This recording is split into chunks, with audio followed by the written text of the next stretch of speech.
The fume of the subway pierced the concrete. The humid air of the underground tunnels was heavy, saturated with damp and dust. A team of construction workers had been working for weeks, deepening the subway line when they heard it.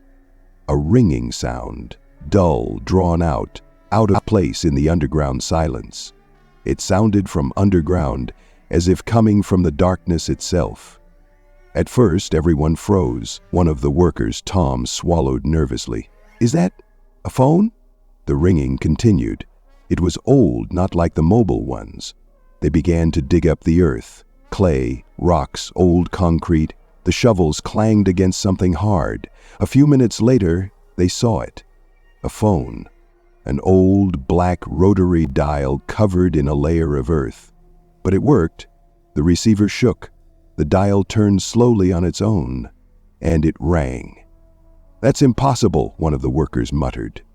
Tom looked around at the others. Everyone was silent, waiting, as if hoping that the ringing would stop on its own. But it didn't. And then Tom reached out. He picked up the receiver, and the world around him froze. Tom raised the receiver to his ear, not knowing what to expect. At first there was silence in the speaker, but then a whisper was heard. It seemed to him that they were voices, muffled, distorted, as if speaking from far away. "Can you hear us?" Tom froze. The voices did not belong to anyone from his team. "You are now part of the route. Stop soon." Tom pulled the receiver away as if from a burn. At that very second, the call ended. He glanced at his colleagues, but they only exchanged confused glances. "Damn nonsense," someone muttered. "Throw it away, Tom, and let's get to work."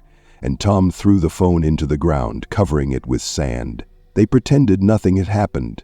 But the next night the subway came to life on its own. 2:47 a.m.